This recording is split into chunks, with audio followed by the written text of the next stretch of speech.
I'm Travis 42, and the HOA fined me $1,000 for grilling ribs on Memorial Day. Not for noise, not for trash, not for unruly guests, just for the smoke.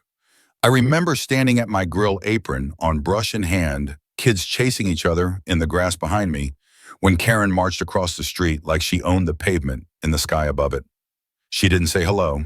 She didn't ask me to turn down the heat. She simply scowled, snapped a photo of my smoker, and told me this neighborhood deserves better than your backyard barbecue pit.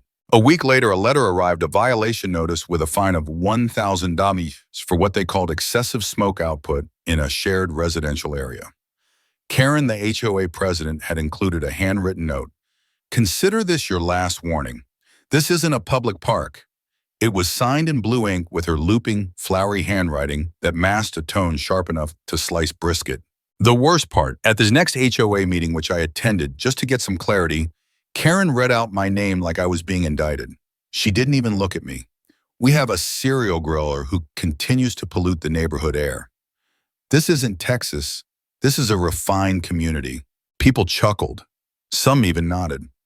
I felt my ears burn and my jaw clench, but I didn't say a word. I just stared at the little clipboard she carried like a scepter. My wife squeezed my hand under the table.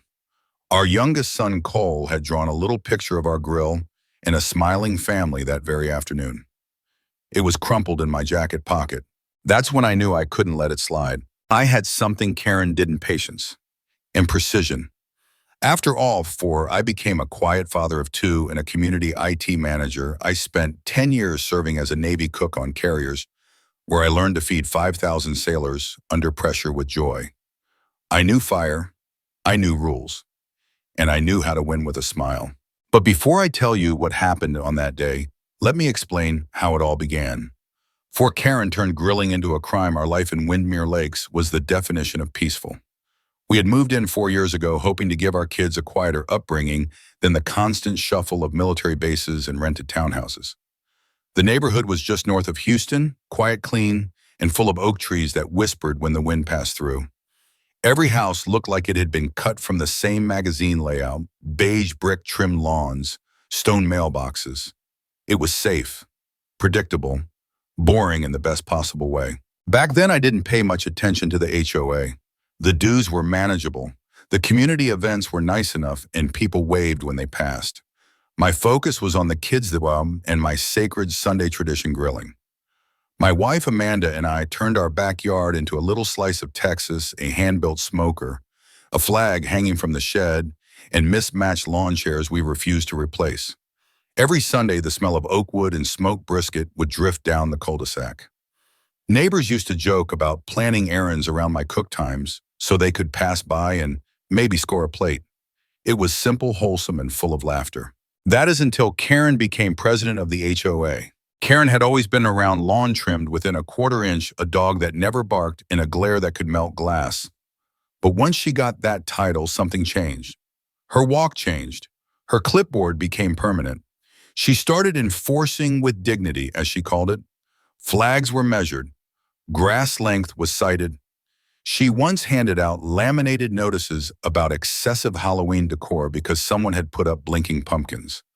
Her mission was order, and order did not include smoky ribs or classic rock playing low on a Sunday afternoon. At first, I ignored her subtle signs. A note here, a glare there. She once told my wife, "It must be hard keeping a military man from turning your house into a base camp." Amanda laughed politely, but I knew what she meant. She didn't see me as a neighbor. She saw me as a threat to her aesthetic. Still, we tried to stay under the radar. I made sure to grill during acceptable hours. I moved the smoker further from the fence. I even bought one of those electric fans to direct smoke upward. It didn't matter. Karen would show up with a tape measure and that same damn clipboard. Smoke is like gossip, she told me once. Even a little bit travels too far. I tried talking to her like a reasonable person. "Karen, it's just ribs. I'm not hosting a festival." Her reply, "And I'm not asking you to move." Yet, the tension kept building. One of my closest neighbors, Ed, started avoiding our side of the street altogether. His wife whispered that Karen had warned them not to associate too closely with rule benders. I didn't know what was worse, that she said it or that people started listening. My boys noticed. Cole asked if we could still have friends over. My oldest Mason said he was embarrassed that his friends called our house the meat shack. Then came the spring newsletter. A full paragraph buried in the community etiquette section warned residents against backyard activities that produce lingering odors or visible fumes. No mention of my name, but everyone knew. I became the smoke guy. I started getting looks during morning jogs. The neighborhood Facebook group run by Karen, of course, began featuring posts like, "Do we really need to smell what everyone's eating? Or there are parks for that kind of thing." It stung. I'd served my country, paid my dues, paid my taxes, and now I was being shamed for cooking for my kids. All I ever wanted was to build a home where we could gather, break bread, and breathe easy. I stopped grilling for a few weeks. Amanda said maybe it was time to lay low. I agreed, but it felt like losing a piece of myself, like I was giving away something sacred. And the worst part, Karen knew it. She smiled more often after that. But I wasn't done. I just needed to think. Step back. Watch. Because the thing about people like Karen, they're too busy looking for control to notice someone studying the rules they wrote. I thought laying low would ease the pressure. That maybe if I gave Karen her little victory, she'd find another hobby. But people like Karen don't stop when they win once they escalate. It wasn't enough for her that I stopped grilling. She needed proof of her control stamped into the bylaws and cemented in community memory. About a month after I paused the cookouts, I received an envelope that looked official. HOA letterhead, certified. It contained an updated community code addendum, freshly passed by the board with one oddly specific addition. Section 9.4, outdoor cooking devices and odorous activities. According to this amendment, any resident producing outdoor smoke, scent, or noise exceeding 30 minutes in duration or perceptible by 3 adjacent properties may be fined and/or subject to board review. It even referenced wood-fueled grills and smokers with an asterisk on open smoke sources. She'd written a law just for me. I read that line 3 times. Then I did what any reasonable person would. I walked outside with the letter still in my hand. I stared across the street where Karen was arranging potted mums on her front steps like a military formation. She looked up, saw me, and smiled like I had just walked into a trap. "You got the update," she called. I did. "Good. We're all about clean air here. Family-friendly, fresh-smelling streets." She winked. I didn't reply. I just nodded and went back inside. Amanda read the letter and shook her head.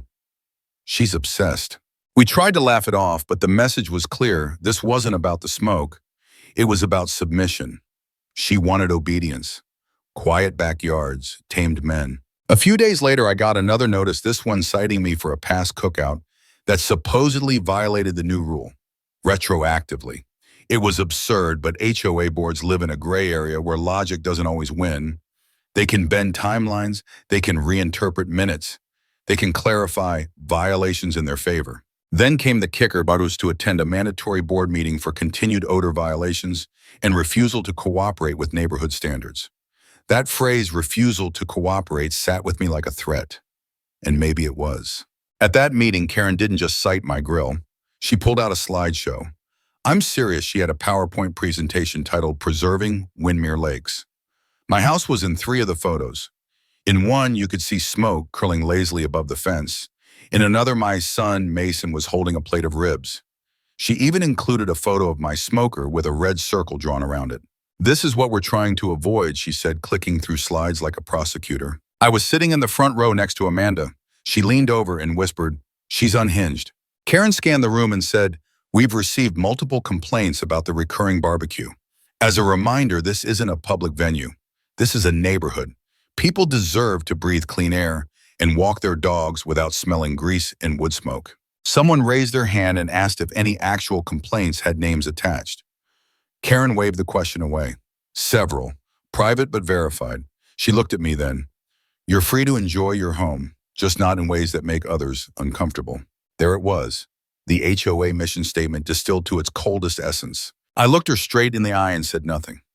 Not because I was beaten, but because something clicked in me. Something old and familiar. The quiet before a mission. The feeling I used to get in the Navy galley when a high-pressure service shift was about to begin. Calm, focused, ready. After the meeting, I stood outside and watched people file past. Some nodded to me. Some avoided eye contact. One guy, Matt, a dad from 2 streets over, stopped and said, "Man, I miss those ribs." Then he gave me a pat on the shoulder and walked away. I went home, poured myself a bourbon, and sat at the kitchen table with my old Navy service binder. Inside were certificates, food safety, certifications, base awards. All those years of feeding ships and bases under budget and ahead of schedule. Karen wanted to control my grill. I was about to give her something much bigger to worry about. The next few weeks weren't easy. I tried to go about life as usual, but something shifted in the neighborhood. My boys stopped inviting friends over. Amanda began drawing the curtains more. Conversations with neighbors turned brief, polite, and stiff. I'd never realized how quickly silence could become its own kind of punishment. It wasn't yelling or open hostility, just avoidance, careful distance. Karen had done her work well. With that slideshow and her charm mask cruelty, she didn't just find me, she made me the pariah of the block. The sting came hardest during Mason's birthday weekend. He turned 11 and all he wanted was a cookout with his friends. Nothing big, just burgers, sodas, and the backyard lights we'd strung up together the year we moved in. I debated it for days. Amanda supported whatever I decided, but her voice held hesitation I hadn't heard before. I think she was tired. Tired of the tension, the stress, the whispered drama from across the street. Eventually, we agreed to grill, but only gas and only for a short time. I set everything up with military precision. Propane tank checked, burner cleaned. I even called the city to confirm it was legal, which it was. Still, I had a feeling, and that feeling proved right. 15 minutes into the burger sizzling, Karen's husband Greg strolled over. He was an older man, tired-looking, always seemed like he was trying not to exist. He offered a sheepish wave and said, "Just a heads up," Karen said. "If there's smoke again, she's calling it in." "Calling what in?" I asked. He rubbed the back of his neck and mumbled, "The fire department." I blinked. "For gas grilling?" He shrugged. "She says it's a safety hazard. Something about open flame near wood structures." Amanda overheard from the porch. Her face tightened. "This is harassment." I tried to ignore it. We powered through the party and the kids had a blast. But I knew Karen wasn't done. Sure enough, the next morning there was another notice. Incident under review. Reported unauthorized use of flame-producing device. My stomach dropped. There was no fine yet, but the implication was clear. They were documenting me, stacking paperwork, building a case. That night, Amanda and I sat on the porch, both of us quiet. I stared at the smoker in the corner, covered in its gray tarp like a body under a sheet. Something about it made my chest ache. Amanda broke the silence first. "Do you regret moving here?" I shook my head slowly. "No, but I regret letting her push me this far." She nodded. "Then don't let her anymore." I spent that entire week diving deep into city zoning laws, HOA charters, small business codes. I stayed up late, phone in one hand, laptop in the other, reading, highlighting, calling city offices. It turned out that our little suburb had one fascinating clause buried in its municipal code: residents who operated home-based food businesses for non-retail purposes could apply for limited commercial exemptions if they passed health inspections and met fire safety standards. It wasn't a loophole, it was a door, a legal city-sanctioned door wide enough for me to walk through with my grill in hand. But there was a catch. To qualify, I'd need to register as a food business. Not just catering, I'd need to serve. From home, like a small backyard restaurant. And if I could pull it off, the HOA wouldn't be able to stop it because city code would override association bylaws. Most people would have stopped there, thought, that's too much hassle, too risky. But I wasn't most people. I'd once cooked for a full carrier crew with 2 working ovens and a busted walk-in freezer. I'd improvised Thanksgiving dinner with MREs and powdered cheese. I could handle a backyard restaurant. The idea didn't scare me, it energized me. I didn't tell anyone, not even Amanda, what I was planning. Not yet. First, I needed to be sure. So I called the city clerk's office, again double-checked, fire codes, reviewed food handling requirements, and began drawing up a layout for how my backyard could function as a compliant open-air kitchen. I was quiet, careful, focused. And Karen, she was still sending notices. One arrived 2 days later. Unpermitted structural modifications observed. She'd seen me moving patio furniture and assumed I was building something unauthorized. In a way, she was right. She had no idea. Not yet. But the gears were turning, and her little paper war. It was about to meet something a lot bigger. There's a moment in every long mission, military or otherwise, when something inside you just snaps into place. When hesitation dies and clarity walks in. That moment came for me on a Saturday morning after opening Karen's third violation in 10 days. This one was laughable. She'd cited me for suspected accumulation of outdoor cooking debris. She even attached a blurry photo of what looked like a fallen napkin near my trash can. Amanda took one look and said, "She's losing it." But I didn't laugh. I folded the letter slowly, set it on the counter, and turned to her. "I'm registering the business," I said. She blinked. "You're serious?" "Dead serious." She stared at me, then nodded. "Tell me what you need." That's when everything changed. The next few days were a blur of paperwork, city forms, health inspection, prep, and measuring tape. I transformed my garage into a prep space with proper shelving and refrigeration. I had a friend from my Navy days, Carlos, who ran a small taco truck. He connected me with a second-hand 3-compartment sink, a fire extinguisher system, and even an extra stainless steel prep table. Then I filed for a home-based commercial food license. In Texas, if you follow city guidelines and maintain the safety protocols, the HOA can't override business zoning. I made sure every I was dotted, every T crossed. I even hand-delivered forms to the city permit office wearing my old Navy cap, shaking hands with anyone who made eye contact. But I wasn't just preparing to open a food service, I was preparing to win a war of perception. Karen had painted me as sloppy, unsanitary, and inconsiderate, so I needed to go full white glove professional. Branding, clean uniforms, menus, lights strung overhead like a proper eatery. Amanda came up with the name Freedom Flame BBQ. Short, memorable, patriotic, but more than that, it was a message. We printed signs, designed a logo, and registered a website. Cole drew a cartoon pig for the corner of the menu. Mason suggested we play 90s country hits during dinner hours. We ordered folding picnic tables, made sure every guest would sit within code-defined distance from smoke sources, and submitted the layout to the inspector. And just like that, the backyard transformed. Every night I worked under the stars, hammering, hanging, painting. I could feel the stares from across the street. Karen was watching, but she wasn't sure what I was doing. That's when the complaints changed tone. She began emailing the board, not citing violations, but asking questions. I heard from a neighbor that she'd been overheard at a yoga class saying, "He's up to something. He thinks he's clever." She was right. The final straw came when I got a visit from the fire marshal. Karen had filed a formal concern that I was building a commercial cooking facility in a residential zone. The man who arrived was a kind-eyed Vietnam vet named Jim. He looked around, reviewed my paperwork, then chuckled.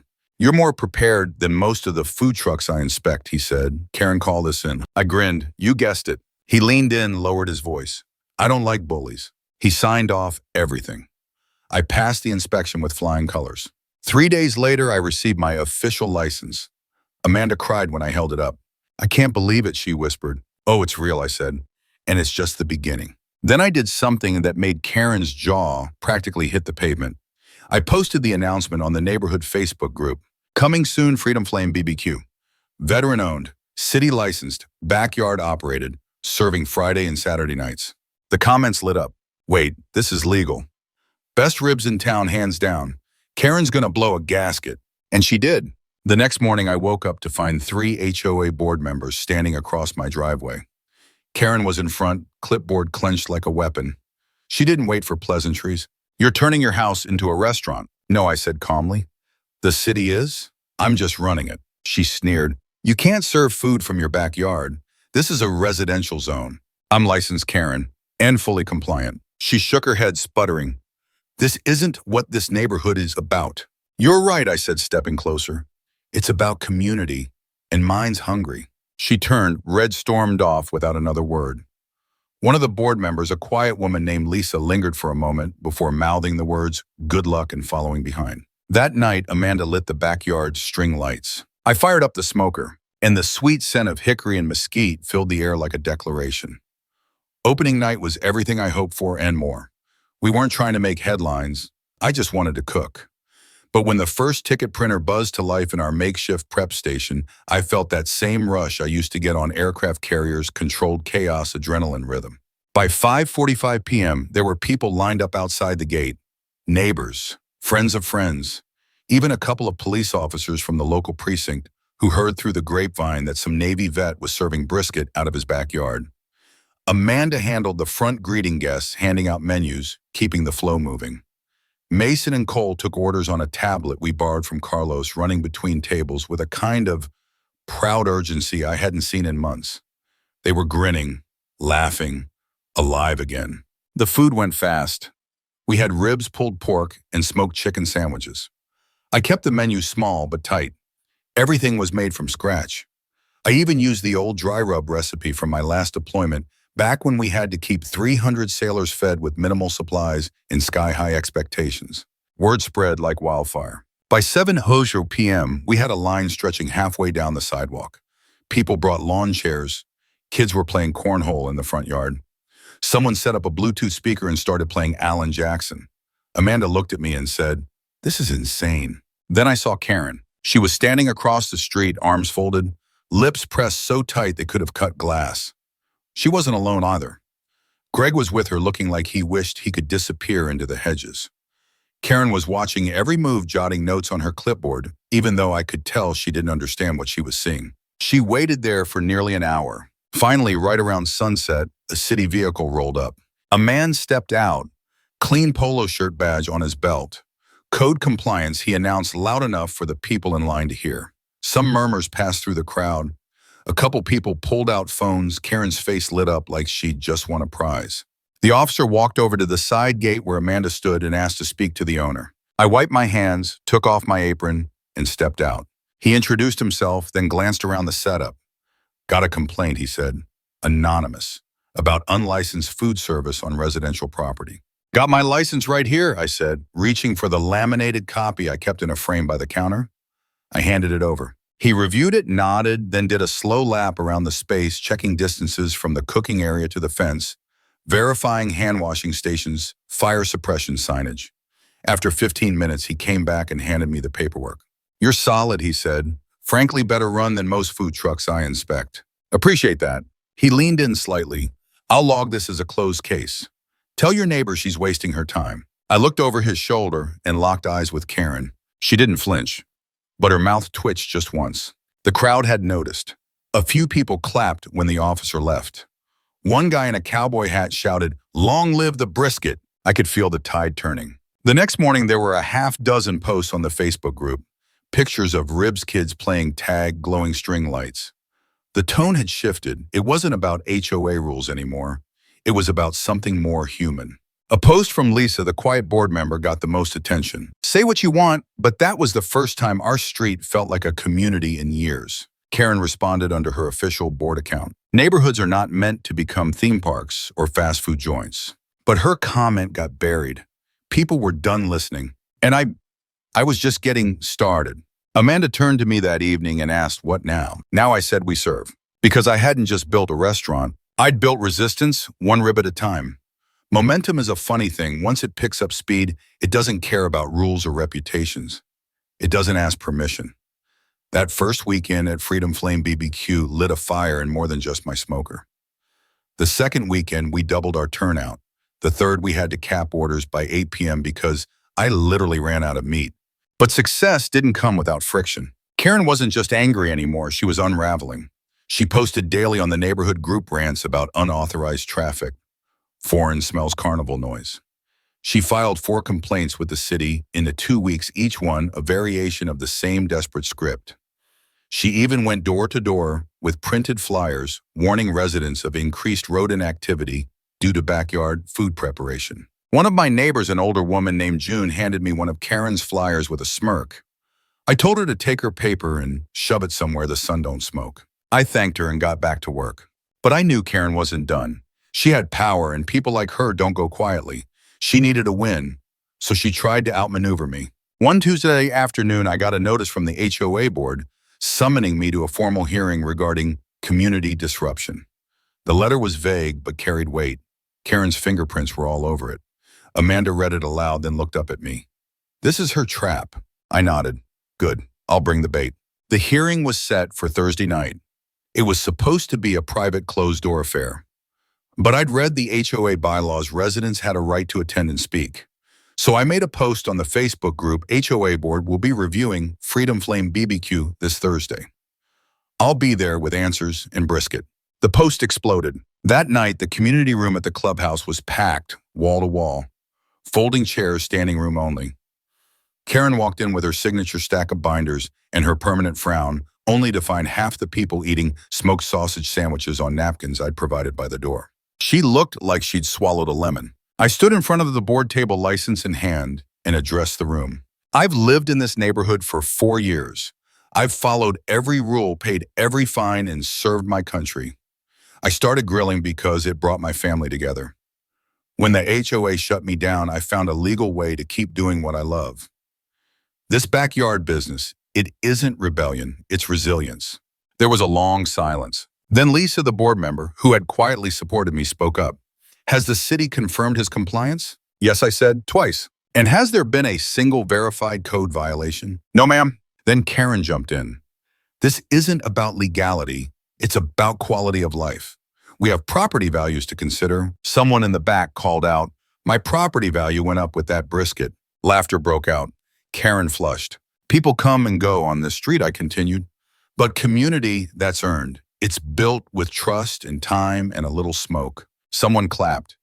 Then others joined in. Not everyone, but enough to shift the energy. Karen tried to regain control. This meeting isn't a popularity contest. But she'd already lost. That night, the board voted 3-2 in favor of allowing me to continue operating so long as I maintained current compliance and limited hours. Karen stormed out before the vote was finalized. As I walked to my truck afterward, Greg, her husband, approached me slowly. She's not used to losing, he said. I noticed. Then he reached into his jacket pocket and handed me a folded paper. It was a coupon for a full rack of ribs, my ribs. For what it's worth, he said, she's wrong. This place smells better on Saturdays. He walked away quiet and slow. I stood there a moment holding the coupon, hearing faint laughter still drifting from the clubhouse. I wasn't just winning anymore. I was building something real. And Karen, she wasn't just losing a fight. She was losing her grip. 2 weeks after the HOA hearing, I noticed something strange. Karen's front porch, once a showroom of seasonal decorations and potted perfection, sat bare. No tulips, no wreath, no crisp American flag positioned just so. The clipboard was gone too.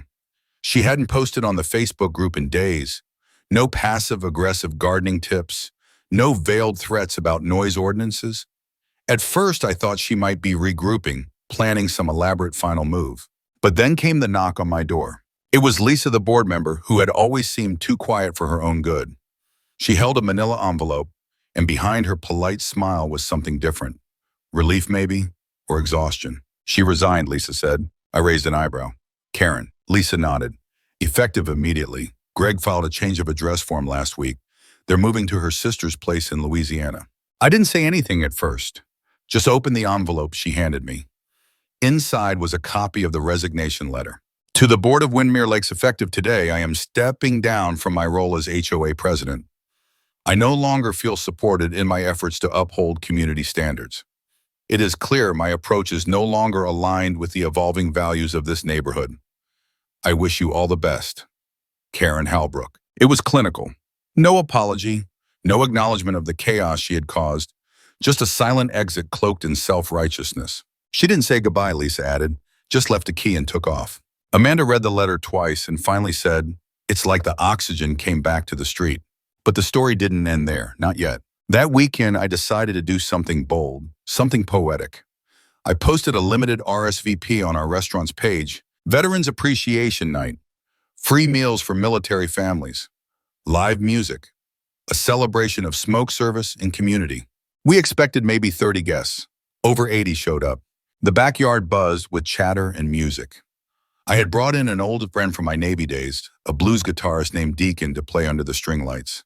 Amanda made iced tea and peach cobbler. My boys ran the drink station like pros.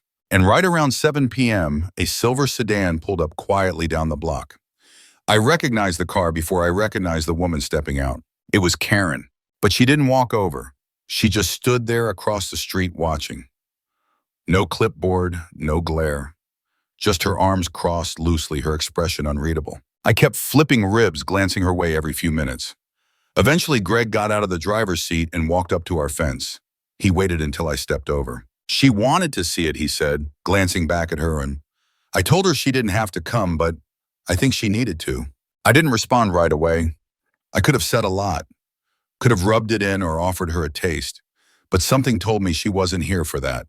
Instead, I nodded and said, "Tell her I wish her peace." Greg nodded, "I will." They didn't stay. They drove off as quietly as they came. But something had shifted in that moment. Some invisible thread snipped, releasing the tension we'd all been knotted up in. Later that night, as we closed up, Mason asked, "Was that really her?" "Yeah," I said, "that was her." "Why'd she come?" "To see what she couldn't stop," I said. "To see what community looks like when you let it grow." The next day, the local paper ran a small article, "Backyard BBQ brings neighbors together after HOA drama veteran opens legal restaurant out of his home, brings new life to Windmere Lakes." The photo was perfect, Amanda laughing beside a smoker, kids playing with chalk on the sidewalk, and me tongs in hand, like I was finally exactly where I was supposed to be. Karen had wanted quiet order control, but the neighborhood didn't want quiet. It wanted connection, and now it served up hot every Friday and Saturday night with a side of freedom. The aftermath of Karen's resignation left a strange kind of silence in Windmere Lakes, but not the suffocating silence she once enforced. This was different, lighter, like the first breeze after a humid storm. With Karen gone, the HOA board stumbled for a bit. Meetings were postponed, fines went uncollected, and that ever-present feeling of being watched finally lifted. Lisa stepped up as interim president and did something Karen never once considered as she asked the community what they actually wanted. She posted a survey, then held a community feedback night. For the first time since we moved in, the HOA meeting room was filled not with glares and finger-pointing, but with laughter-baked goods and folks offering real ideas like converting an abandoned fountain into a garden or setting up a community tool shed for everyone to borrow from. The tone had changed. The neighborhood had found its voice and it was no longer afraid to use it. As for Freedom Flame BBQ, we were now getting calls from local papers, food bloggers, even a segment on the evening news. One reporter opened the story with, "What do you get when you cross brisket bureaucracy?" and one very stubborn Navy cook. We had to limit reservations to control the flow. I had a waiting list. People from 2 towns over were asking to book for birthday parties and rehearsal dinners. I hired Carlos part-time to help with prep, and Mason started shadowing me on brisket technique. He said he might want to go to culinary school someday. But with all this growth came new pressure. The city sent a compliance officer to check if my expansion plans needed formal zoning changes. I was nervous this could have been the moment it all came crashing down. But again, I had done my homework. Our expansion remained well within the limits for home-based business exemptions, and we even scored high marks for cleanliness and safety. The officer, a woman named Nadine, walked out to her car, looked back at me and said, "Honestly, I wish my neighborhood smelled like this." Still, not everyone was thrilled. There were whispers of a restoration committee forming within the HOA, older residents nostalgic for the strict order Karen brought. A few new faces on the board tried to reintroduce language around excessive activity on residential property. But this time the community pushed back hard.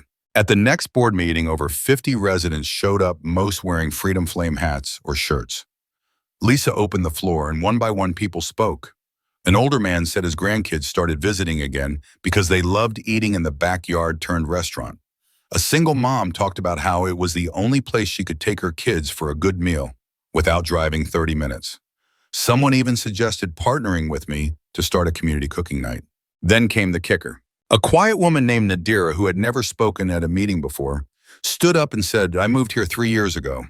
I didn't know my neighbors until this man opened his smoker. Now I know their names, I know their kids, and I know I'm not going back to how it was before." Thunderous applause. The proposed restrictions were struck down. Lisa smiled at me across the room. There was no longer any doubt Freedom Flame BBQ wasn't just a backyard experiment. It was a permanent part of Windmere Lakes. Karen never returned.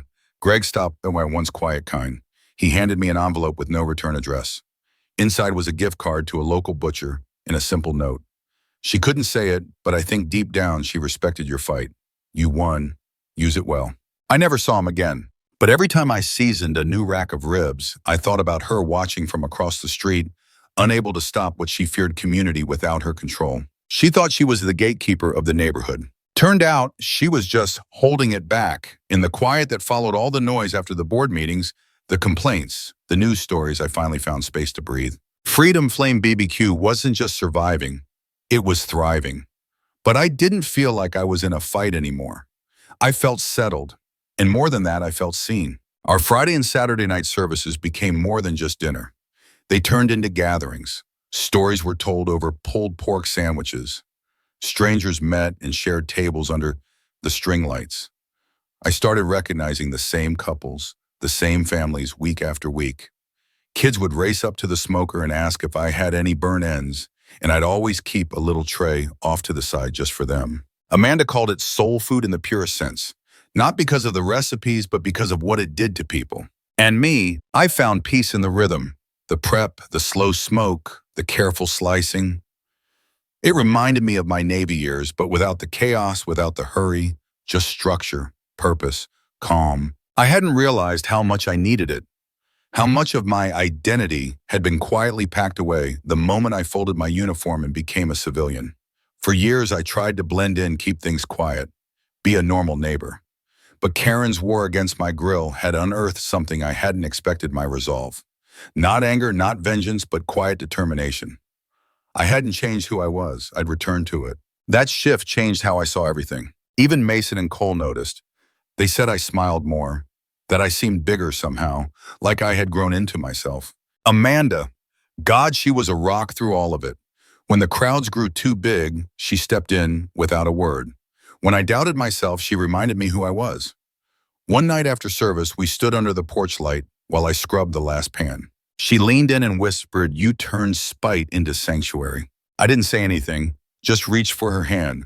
And Windmere Lakes, it transformed too. We started hosting monthly events, movie nights, food fundraisers, even a community cook-off where folks brought their best dishes to compete. Guess who took second place? Lisa, with her surprisingly spicy peach chili. First place, a 12-year-old who made smoked mac and cheese using a camp stove. I handed him a gift card and whispered, "You've got a future, kid." The house no longer felt like a battleground. It felt like a hub, alive, loved. The same HOA that once tried to crush us now asked me to judge their Grill Master Challenge during Memorial Day. I accepted, with a wink. And every once in a while, someone would stop me on the street or at the grocery store and say, "You're the BBQ guy, right? The one who beat the HOA." I'd smile and say, "Not beat, fed." Because that's what it came down to in the end. Not revenge, not firepower, but food, heart, and the slow burn of dignity earned, not demanded. One night, long after closing, I sat alone on the porch. No music, no voices, just the glow of a few dying coals in the smoker and the low hum of the crickets. I thought about Karen, about how power can be so brittle when it's built on fear, and how peace, when grown slowly and tended like a good fire, lasts so much longer. I took a deep breath. For the first time in a long time, the neighborhood smelled like home. Legacy. It's not something I thought about much before all this. When I left the Navy, I figured my legacy would be my kids, maybe a few cookbooks passed down, a garage full of tools someone would forget how to use, and a few photo albums with my medals tucked in the back. But this story, it left something more. Freedom Flame BBQ became more than a restaurant. It became a symbol. Not of rebellion, not even of victory over the HOA, but of resilience, of choosing to stand your ground with dignity when you're told to sit down, of using the system that tried to shut you out to build something better within it. The city council approached me 3 months after Karen moved. They were starting a small business initiative to support veteran-owned operations. Turns out I'd inspired the idea. They offered a grant to help expand my backyard kitchen into a mobile trailer so we could bring Freedom Flame to public parks, school events, and even local festivals. I accepted with one condition: that a portion of our earnings go toward funding a culinary scholarship for young veterans transitioning to civilian life. We called it the Second Fire Fund, a nod to how sometimes the second chapter of your life burns brighter than the first. In our first year, we helped 2 veterans attend culinary school debt-free. One of them, Jamal, came back and worked weekends with me. I taught him brisket. He taught me how to make jerk chicken that nearly brought tears to Amanda's eyes. And Mason, he started a food blog about veteran chefs. He's already looking at colleges with strong culinary programs. Cole wants to learn desserts. He says someone has to make Freedom Flame pie. I told him it needs a name with more bite, but we'll get there. Our backyard stayed a restaurant, but it became something more too: a teaching space, a hangout, a gathering ground. Even on days when we're closed, the lights stay strung up and people still wander over just to sit and talk. The HOA changed, Lisa ran for president officially and won in a landslide. Under her leadership, they revised the bylaws. No more weaponizing vague language. No more secret votes or power plays. Now decisions had to be made with community consensus. It didn't fix everything, but it changed the tone. On the one-year anniversary of Freedom Flame's opening, we hosted a block party. Everyone came, even the neighbors who used to avoid me. We had face-painting live music and a giant smoker in the driveway billowing with the smell of slow-cooked ribs. I gave a short speech before dinner. Nothing fancy, just a few words. This place was built on patience paper forms in pig-headed determination. But more than that, it was built on the belief that no one should be made to feel small in their own home. So if you've ever been told you don't belong, or that your joy is too loud, or smells too strong, know this: the smoke may rise, but it always clears. And what's left behind is something worth sharing. People clapped, some teared up, and then we ate and laughed and danced under the same lights that once lit up a battlefield of tension. Now they light a stage for joy. The smoker still runs 6 nights a week. The sign on our gate reads, "Freedom Flame, BBQ where fire feeds family." And next to it, mounted on a reclaimed oak post, hangs a small bronze plaque. It's subtle, easy to miss if you're not looking. It reads, "In memory of what tried to stop us, and in honor of what we built instead." That's the legacy, not just the food, not just the victory, but the quiet defiance that tastes like home. Looking back, it's strange how something as simple as a grill could become a lightning rod for conflict. But in neighborhoods like mine, in places where control masquerades as order, it's never really about the grill. It's about dignity, about who gets to define what peace looks like, about who belongs and who's expected to shrink to fit the mold. Karen thought she was preserving the neighborhood. What she didn't realize was that she was choking it. No laughter on the weekends, no music drifting from porches, no kids running barefoot under string lights. Just quiet, predictable, sterile. But that's not community. Community is messy. It smells like hickory smoke and peach cobbler. It argues, forgives, grows. It fills the air with joy that can't be measured by property values or HOA bylaws. And I'm proud to have helped bring that back. I didn't win because I shouted louder. I won because I stood longer, because I learned the rules better than the people who wrote them, because I used what I knew, my background, my skills, my stubborn streak, not to burn things down, but to build something better, something warmer. And maybe that's the real revenge. Not humiliating Karen, not forcing her to move, but proving that a backyard filled with laughter and the smell of smoked ribs can do more for a neighborhood than any finer flyer ever could. To anyone watching this who's ever felt boxed in, told to conform, or pressured to dim your light for the sake of standards, let them underestimate you. Then let them watch as you turn their limits into your launch pad. And when the smoke finally clears, make sure they see you standing there, still smiling, still serving, still free. A few months after Karen moved and Freedom Flame BBQ had found its rhythm, a new couple moved into the house 2 doors down. The Ramirez family. Diego and Mia, mid-30s young kids new to Texas. Diego introduced himself one afternoon while I was cleaning the smoker, his son perched on his shoulders munching on a cookie. He was friendly, curious, and full of admiration for the restaurant. We got to talking, and it turned out he had worked in hospitality back in New Mexico. It didn't take long before he started hanging around more often, asking about brisket techniques and service flow.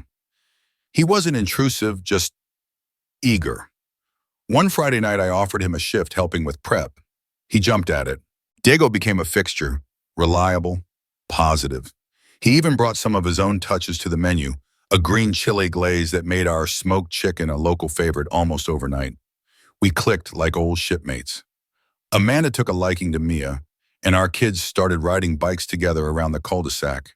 It felt good, like we were adding another thread to the fabric we'd been stitching since the HOA drama ended. But then something changed. One night after service, I noticed cash missing from the tip jar. It wasn't much, maybe $30, but it felt off. I brushed it aside. Maybe a miscount. Maybe one of the kids had gotten into it accidentally. But then it happened again. And again. Each time a little more was gone, even though we'd started locking up earlier. I didn't want to believe it, but suspicion started pointing in a direction I didn't like. Diego was the only new variable, and the only one handling cash at the back counter during rushes. I hated even thinking it, so I didn't act on it right away. I just observed. One Saturday night, I moved the tip jar to a shelf beneath the register, slightly out of sight, and watched from the prep station. Sure enough, during a quiet moment, Diego slipped back behind the counter. He looked around, then reached down and slid something into his apron. I froze. I couldn't believe it. I waited, watching him smile and take an order like nothing happened. My stomach turned. I wanted to yell, to confront him right there in front of the crowd, but I didn't. After we closed, I asked him to stay behind and help clean up. Amanda took the kids inside. The lights were dim, just the hum of the smoker cooling off and the faint scent of hickory still hanging in the air. I kept my voice even, calm. "You've been a real help these past few weeks," I said. He nodded. "Thank you, man. I've really loved being part of it." I studied his face. "So you'd tell me if anything was wrong, yeah?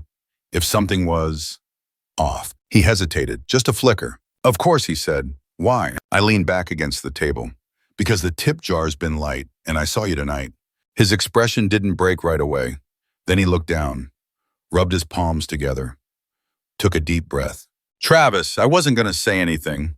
I didn't think I'd be here long. We're behind on rent. Mia doesn't know. I've been trying to figure it out, but I didn't mean to steal. I just panicked." The words hit hard. I believed him. I didn't excuse it, but I believed him. "I served with guys who panicked too," I said quietly. "Some owned it. Some ran. You're standing here. That counts." He nodded, said nothing. "I can't let you work the counter anymore," I told him. "But I won't kick you out. You want to keep helping, fine. You show up. You earn trust back. We start fresh." His eyes welled up and he nodded again, this time with a hand on his chest. "Thank you," he said. "I won't forget this." He didn't. For weeks after he showed up early, cleaned everything without being asked, stayed late, and when he got his first paycheck from a new job at a nearby bistro, he slipped $50 into the jar before his shift even started. Mia found out, not about the theft, but about the money problems. She picked up hours at the library. They worked through it together. Sometimes people stumble. Sometimes they take things they shouldn't. But sometimes if you give them a little space, a little time, and a lot of accountability, they come back stronger. I never told Amanda the full story, just that Diego needed a hand. And every time I watched him slide that green chili glaze across the ribs, I remembered what fire does best. It refines, and sometimes it saves.